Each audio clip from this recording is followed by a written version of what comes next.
El final del reinado de Alfonso XIII coincide con la dictadura de Primo de Rivera, una dictadura cercana al fascismo pero sin llegar a él, muy autoritaria, militar y conservadora, y con una política económica nacionalista y proteccionista.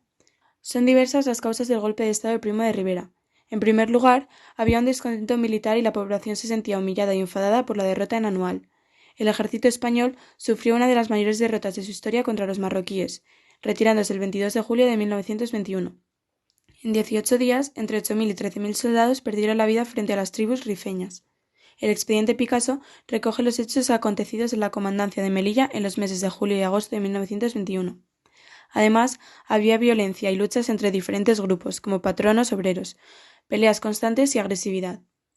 Crecieron los grupos nacionalistas y los republicanos, que rechazaban la idea de tener un rey, y los grupos obreros. Se crearon sindicatos como la UGT o la CNT. Además, se toman influencias del fascismo italiano, con Mussolini, y ante el golpe de Estado, el gobierno legítimo pidió al rey la destitución inmediata de los generales sublevados y la convocatoria de las Cortes Generales, pero el monarca no apoyó la medida y el gobierno tuvo que dimitir.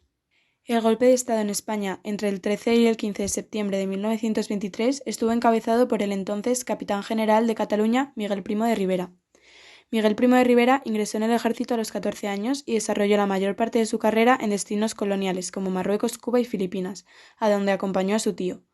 Fueron los escenarios que le permitieron ascender rápidamente por méritos de guerra, de manera que en 1912 ya era general. Se instauró entonces la dictadura de Primo de Rivera, gracias sobre todo a que el rey Alfonso XIII no se opuso al golpe y nombró al general sublevado jefe de gobierno. Se suspendió la Constitución de 1876 y se disolvieron las Cortes. El Directorio Militar constituye la primera etapa de esta dictadura. Fue el nombre que se le dio a la institución integrada exclusivamente por militares, que bajo la presidencia de Primo de Rivera asesoraban en las funciones de gobierno y en la promulgación de los decretos. Dejó de haber huelgas y manifestaciones y comenzaba a haber un orden público. Primo de Rivera se mostró muy duro con el catalanismo, prohibió el uso de la bandera y de su himno y de la lengua catalana en actos oficiales. Además, se creó un único partido creado por Primo de Rivera, la Unión Patriótica. El ejército español conseguirá la victoria en Alhucemas, Marruecos, con la ayuda de Francia. El desembarco de Alhucemas fue un desembarco militar llevado a cabo el 8 de septiembre de 1925 por el ejército y la Armada española y, en menor medida, un contingente aliado francés que propiciaría el fin de la Guerra del Rif. Un desembarco que contaba con todo el apoyo de la Marina, la Fuerza Aérea y diferentes generales al mando, Sanjurjo, Soriano y Joliffe. El día 11 fue el último gran ataque de los rifeños y el 13 de octubre se da por finalizada la guerra. Semanas después todo el territorio sería español y Abdelkrim se rendiría. El desembarco fue la primera operación aeronaval de este tipo en la historia. En diciembre de 1925 el directorio militar fue sustituido por un gobierno en el que había militares y civiles, presididos también por Primo de Rivera, que será conocido como el Directorio Civil. Se crearon instituciones para el nuevo régimen como la Asamblea Nacional Consultiva o la Organización Corporativa Nacional, cuyo principal impulsor fue el ministro Eduardo Aunós. En líneas generales de la política económica de la dictadura puede ser considerada como positiva, ya que por las circunstancias Primo de Rivera se vio favorecido por el auge económico común en todo el mundo.